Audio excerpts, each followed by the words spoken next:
ગુજરાતનો આવાજ।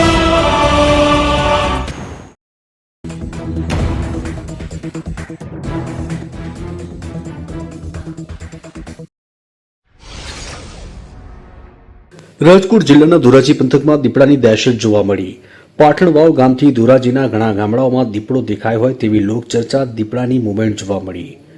રાજકોટ જિલ્લાના ધોરાજી પંથકના ગામડાઓ તથા પાટણવાવ સહિતના ગ્રામ્ય વિસ્તારમાં દીપડો દેખાયો હોય તેવી લોકોમાં ચર્ચા થઈ રહી છે। ત્યારે ધોરાજીના વારા સમાજનું કબ્રસ્તાન અને રસુલપરા વિસ્તાર તથા અન્ય વિસ્તારમાં દીપડાની મૂવમેન્ટ થઈ હોય અને આ દીપડો દેખાયો હોય તેવું લોકોએ ધોરાજીના ફોરેસ્ટ વિભાગને જાણ કરવામાં આવી હતી અને દીપડો દેખાયો ત્યારે લોકોમાં દહેશત પણ જોવા મળી। ત્યારે ફોરેસ્ટ વિભાગની ટીમ દ્વારા તાત્કાલિક દીપડાની જગ્યા મોમેન્ટ હોય તેવો વિસ્તાર એટલે કે ધોરાજીના રસુલપરા વિસ્તાર અને વહોરાના કબ્રસ્તાન નજીકમાં ફોરેસ્ટ વિભાગ દ્વારા દીપડાને પાંજરે પૂરવા માટે પાંજરો મૂકવામાં આવ્યું છે અને ફોરેસ્ટ ઓફિસર તથા તેમના કર્મચારીઓ પર લોકો દીપડાના ભયથી છુટકારો મળે તે માટે એવા વિસ્તારમાં વોચ રાખી રહ્યા છે।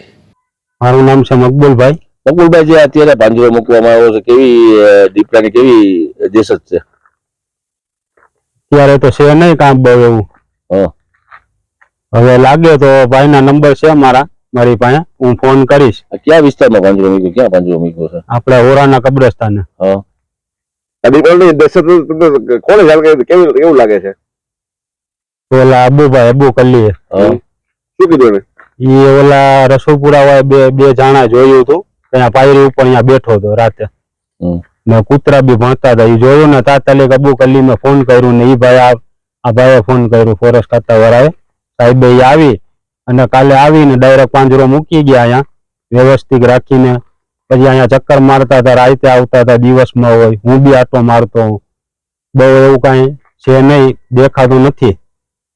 દીપડાને પકડવા માટે ફોરેસ્ટ વિભાગની ટીમ દિવસ રાત મહેનત કરી રહી છે। જોવાનું એ રહ્યું કે આ વિસ્તારમાં દીપડાની મોમેન્ટ જોવા મળે છે, ત્યાં પાંજરું રાખેલ છે, તેમાં દીપડો પાંજરે પકડાય છે કે કેમ, કે પછી દીપડાની ફક્ત મોમેન્ટ જ હતી તે જોવું રહ્યું। ધોરાજીથી અલ્પેશ ત્રિવેદીનો રિપોર્ટ।